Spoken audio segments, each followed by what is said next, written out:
Hi students, very good evening to and all. I hope you are all doing well and all your family members are also safe. I wish you are safe staying at home and be home and don't go out unnecessarily and don't invite problems into your house also. Take care of the elders if you have any grandparents and your parents also if elders, and take care of your health also. Keep eating good nutritious food also, and please avoid junk food even. Hope all of you are doing the same. Let us continue the lecture on discourse on the novel. Discourse in the novel, that is Bhaktin. We have seen the introductory part and then the second part, that is modern stylistics and the novel. And then the third part, that is discourse in poetry and discourse in the novel, how they are different as Bhaktin has analyzed. And I know I have not given you any PPTs on these topics, only first and second I have given you, but don't worry. For the third and fourth parts, I'll be giving you notes in the Word document so that you can read the same, and of course you can add some more if you want. You can to those points which I give and attempt an essay, whichever you get in your examination. So don't worry, I will be giving you handouts to you. So now let us look into the fourth part of this novel, which is the final, this essay, which is the final part that is prescribed for your study. Though the essay is having 7 parts, only 4 parts are prescribed for your study. So the fourth part is heteroglossia in the novel. In the Of course, in the second chapter itself, we have seen how heteroglossia enters into the novel because of the stratification of the language within language. Okay, so, and how language is stratified from top to bottom according to Bhaktin, we have seen. So, because of those stratified varieties of language which are combined in the 5 compositional units that Bhaktin has given. Because according to Bhaktin, the novel will be having 5 compositional units, which we have seen, of course, in the very second part, that is modern stylistics and the novel. In that part, actually, Bhaktin has given. So the first is direct authorial, literary, artistic narration. That is how the narrator, how the author narrates. Of course, the author actually is not the writer, but there will be a narrator. So this is called as the authorial narration.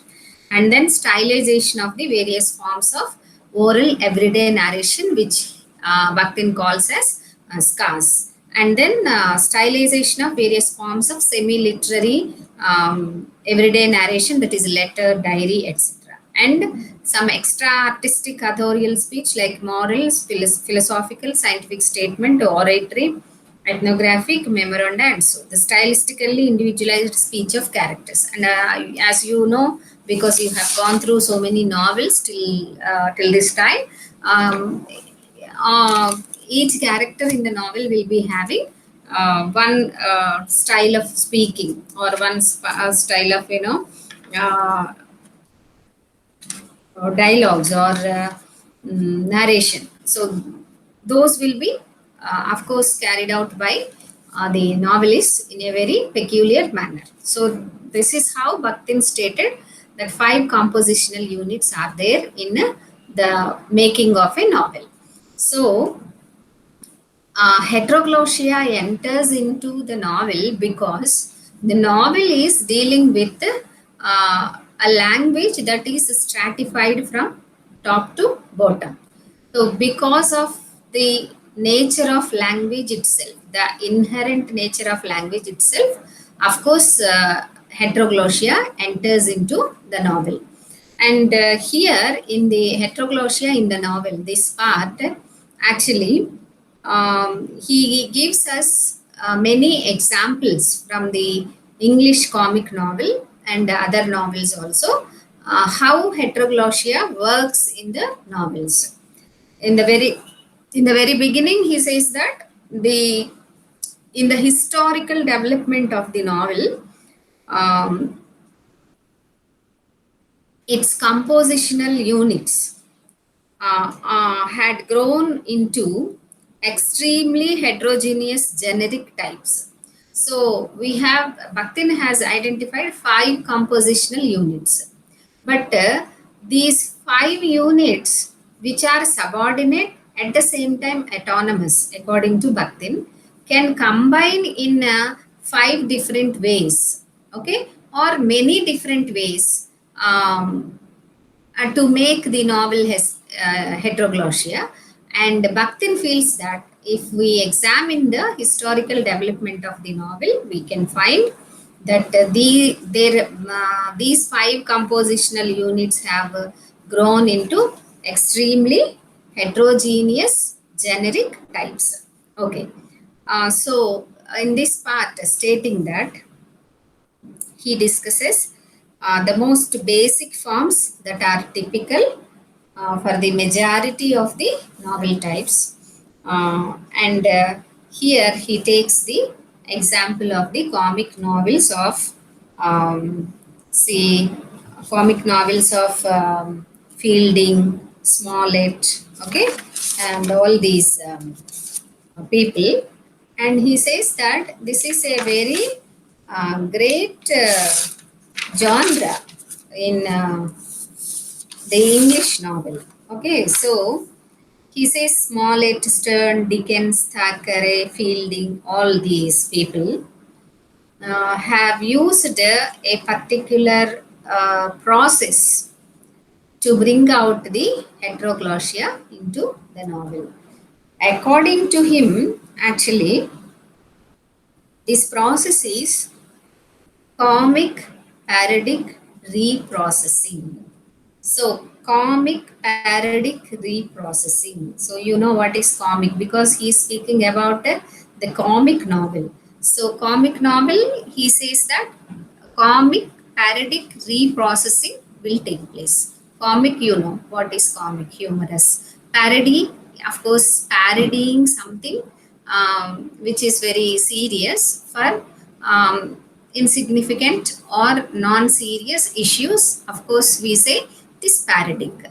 So, in the comic novels, according to Bakhtin, a process of comic parodic reprocessing keeps on taking place. It's a continuous thing that goes on in the comic novel, which makes the novel heteroglottic in nature.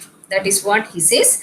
And here he gives us uh, how and what is this. Okay, firstly, he says in the English comic novel, we find a comic parodic reprocessing of almost all the levels of literary language.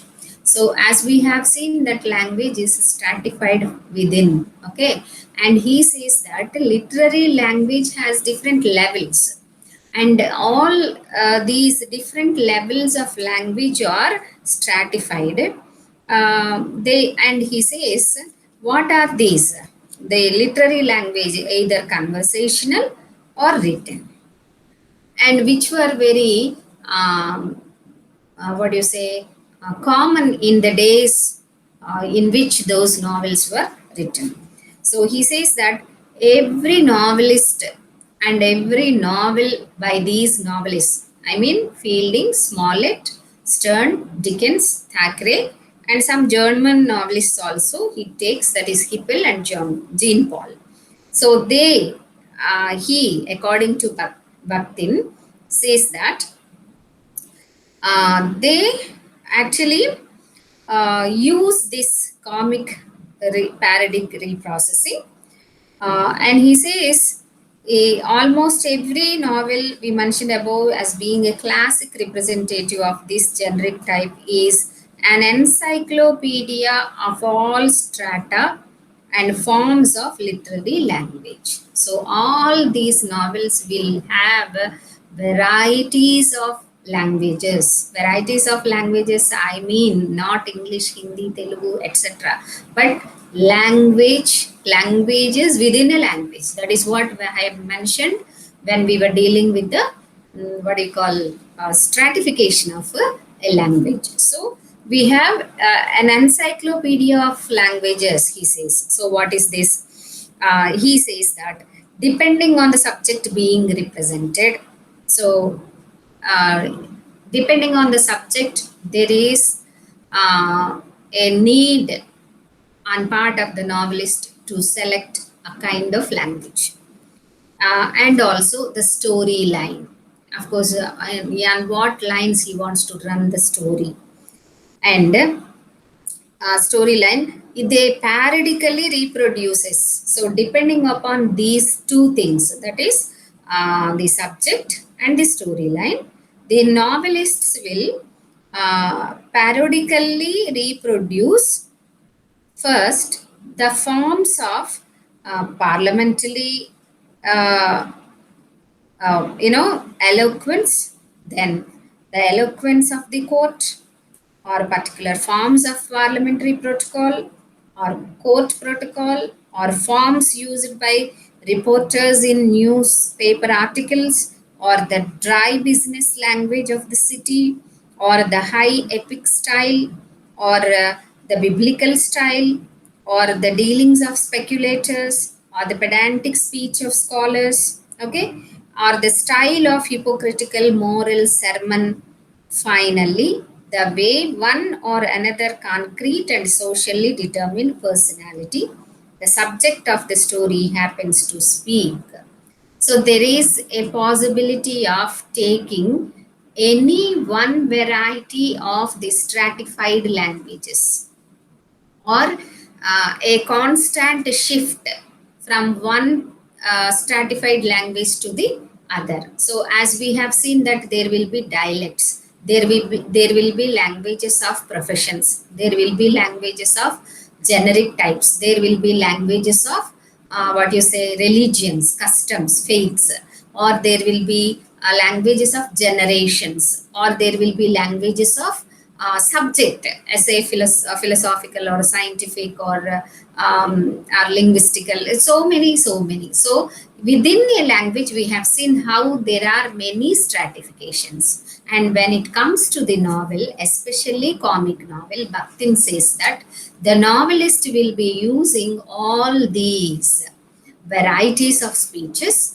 um, parodying making a parody of all, say a serious sermon, or a serious philosophical speech, or a serious what you kind court language, or a kind of religious sermon, etc., will be taken up and they will be parodied, so that the comic effect comes out of that. Okay, so that is how he says that this comic parodic reprocessing will keep on occurring.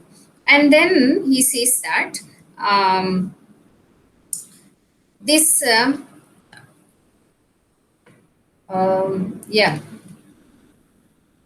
in according to Bakhtin, in most of the comic novels, this occurs, and he says these compositional forms, which we have mentioned already, that they are the five compositional forms.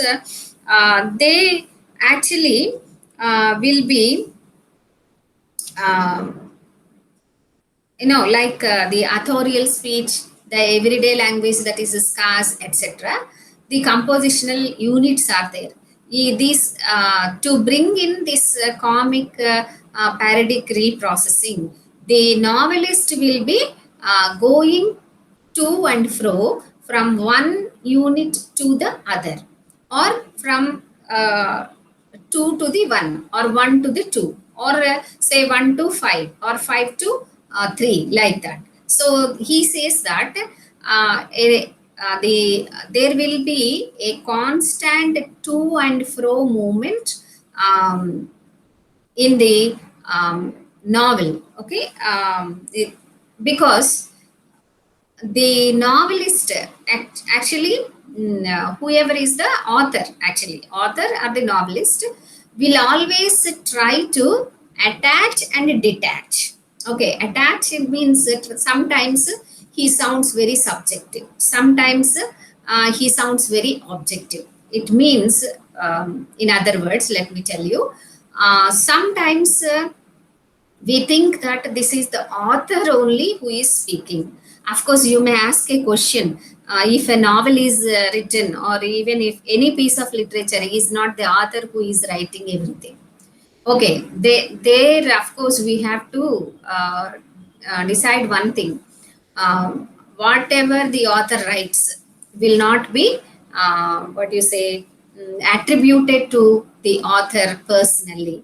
See, an author will be writing about a terrorist movement, etc., or he may be sympathizing with some kind of criminal activities, or some kind of what you say, cruel mentalities, or some kind of psychological disorders, etc. So in sometimes we may think that the authors are writing like this, but whatever for and against that the author is writing in a novel or in any work cannot be assigned in personally to the author. We have to, actually, the structuralism, post-structuralism, even to some extent structuralism also, no, reveals that. Because what in structuralism, what we are doing, we are actually removing the, what do you say, we are actually taking the text away from the poet. So naturally it is detached, the author and the text are detached. And of course we have to nurture that view only. Whatever is written in the text or the novel, or here it is novel, cannot be taken for granted that they are all the views of the author only in reality. Because literature cannot be taken 100% as reality, because it is fiction also. And moreover, the author maintains a kind of objectivity. Okay, sometimes he becomes more subjective. So this kind of, in the process of author attaching and detaching from the subject in his hand, or the matter that he is writing about, this kind of, to and fro movement, which Bakhtin says this a kind of oscillation of something like, if a what do you say, the big, the alarm clock, if we have this oscillating movement like that. Yeah, Bakhtin says that the author always maintains a to and fro movement from one unit of composition to the other unit of composition, where he wants to project that he is not speaking always, but someone else is speaking. Okay, so who is that someone else? This someone else actually is like another's speech. So Bakhtin says that it is like the another's speech. And then he says that uh, he says this to and fro movement, of course, is what makes novel very heteroglottic in nature.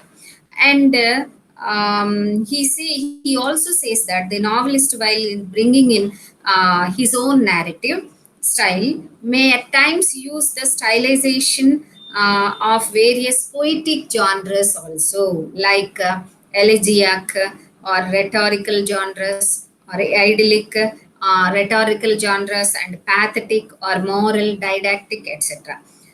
This comic parodic reprocessing is exemplified with Dickens' novel Little Dorrit. If we go to the text of the discourse in the novel, you can, of course, find some passages that are quoted from Little Dorrit, where Bakhtin gives us some lines in italics, so that the lines in italics reveal or state a hint at the comic parodic reprocessing that the author brings into the novel.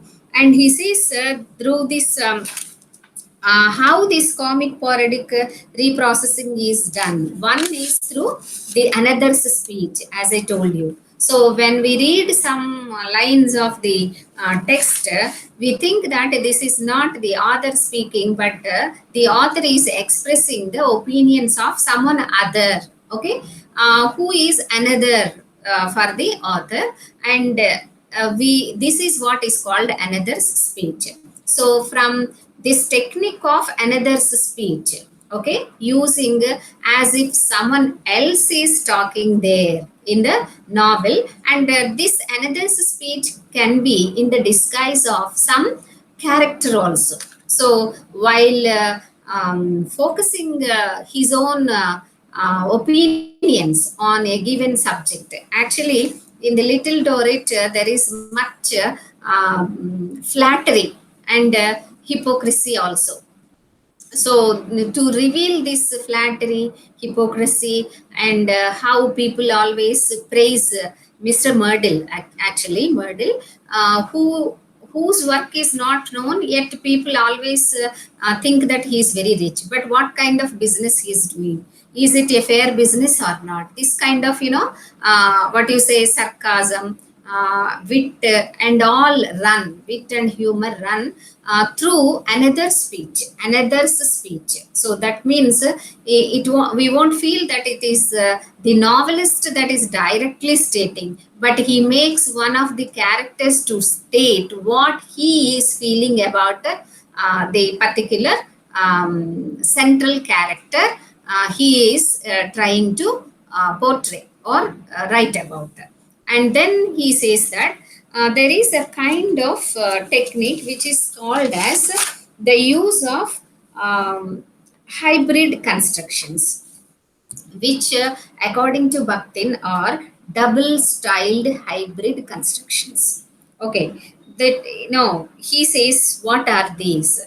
Hybrid construction is an utterance that belongs by its grammatical, syntactic, and compositional markers to a single speaker. Grammatically, syntactically, these constructions will appear as if they are referring to one speaker, single speaker. But Bakhtin says that actually they contain mixed within them two utterances, two speech manners, two styles, two languages, two semantic and axiological belief systems. Axiological is something, axiology is in philosophy a theory of values. Okay, so belief systems for from one society to the other, the belief systems change. Okay, I'll give you one very interesting example.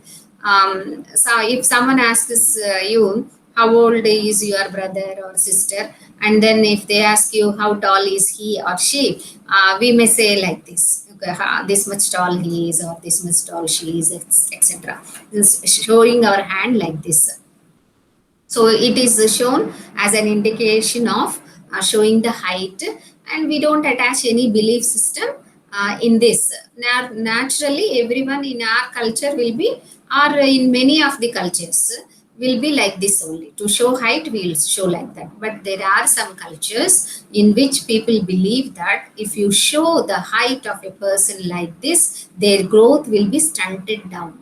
That means what they will show like this much height, etc. So see how one gesture, of course, um, is showing the belief system. If we keep like this here in our culture, there is no problem. But if you go and keep like this in some cultures where they identify that this is an indication of stunted growth, etc., there will be a problem. So the belief systems change from one society to the other, and actually any word may have what you call involving two belief systems also, because as the language is stratified, we know the society is also stratified.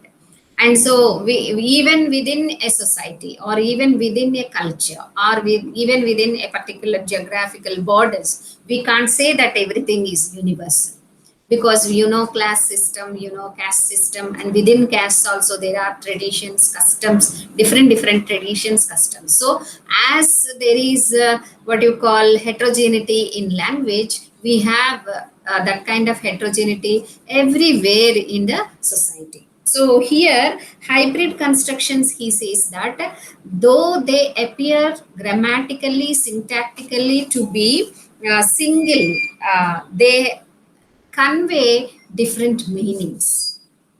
Okay, he gives one sentence as example, that is, Mr. Tight Barnacle is a buttoned up man and consequently a weighty one. See, buttoned up means what? He's not a friendly one. So, buttoned up means if you close everything in yourself, not disclosing outside, what happens? Weighty means it is not growing your body weight, but your heart weight goes. Okay, grows. No, heart becomes heavy if you want to keep something like that. So they see this hybrid construction. This buttoned up man is consequently a weighty one. Consequently is somewhat hybrid construction here, and he also says that these hybrid constructions actually lead to some kind of pseudo objective motivation that is used by the novelist. Pseudo objective motivation. Pseudonym, this is hidden. So if someone wants to hide their own feelings, their own identity. So here in this, we will think that it is not the author who is giving out this, but it is someone else's. This is concealing another's speech. So this is how, of course, Bakhtin says that the comic parodic reprocessing keep on taking place in the novel with some, what you say, techniques like another's speech and pseudo objective motivation, hybrid constructions. Okay, uh, and also he says very natural in the novel. And also this pseudo objective motivation also very occurs in the novel very quite often. Okay, and it is very natural to the genre of novel according to Bakhtin. So he says that thus varied play with the boundaries of speech types, languages, belief systems is one of the fundamental aspects of comic style. So, of course, this is what makes the novel heteroglottic, according to Bakhtin. And he also says that comic style is based on the stratification of common language. So, how the comic style is incorporated into the novel? It is only uh, through the stratification of common language. And also on the possibilities of available for isolating from these strata to one degree or another one's own intentions without ever completely merging with them. That means the author tries to maintain a distance, to and fro, what you call to and fro movement.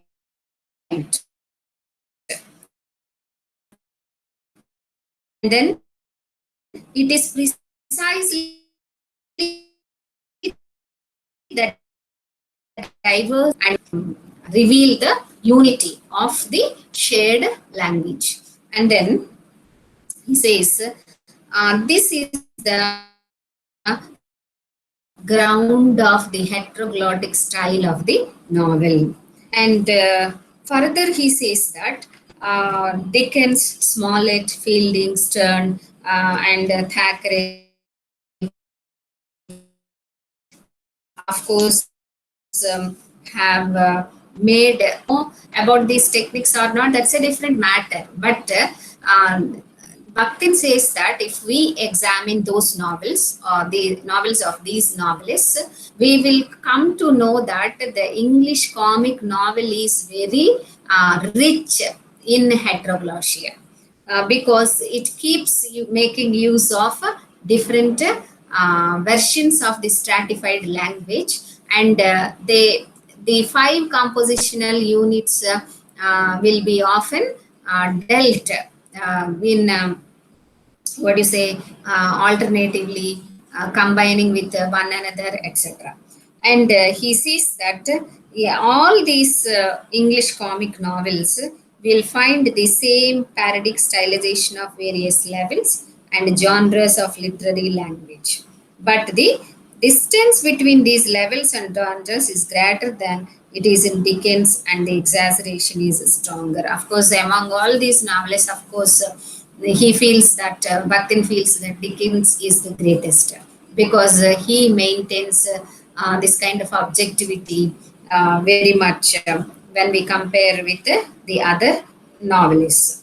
And then he says that the parodic and objectivized incorporation into their work of various types of literary language penetrates the deepest levels of literary and ideological thought also, resulting in a parody of the logical and expressive structure of any ideological discourse. Naturally, they are very satirical also. In the guise of comedy, these novelists were very satirical of their contemporary society. If you read Dickens, of course, the satire is visible. As I hope you have read one novel of Dickens in your 3 semesters, and if you go back and recollect how realism, satire, etc., is evident in Dickens novels, along with comedy also. Not only in comic novels, but in even otherwise realistic novels or socialistic novels, etc. Also, you will find this kind of what do you say, parodying of this, because they do not believe in the ideological system, and they wanted to parody the ideological systems of some their scholarly, moral, and rhetorical, poetic, all those things will be taken, thus making the novel very pregnant with heteroglossia. So this is one part of this chapter where, of course, Bakhtin gives us how heteroglossia occurs in the novel, and I have another part which I will be taking up in the next class, and there I will try to finish with that. With the next lecture, most probably one or two, I'll try to finish this essay, that is discourse in the novel, and I will also supply you a handout. Don't worry about that. Okay, please listen to this. I have tried to send you the PDF, but this is the whole text is not available as PDF. So hope that our normal days will revive, and when you come to the department, if you want, you can text a copy of the text which is with me, and you can, of course, if you are interested, you can read that in detail also. Okay. Okay, I will close the lecture for today. Stay home, stay safe, have a nice time.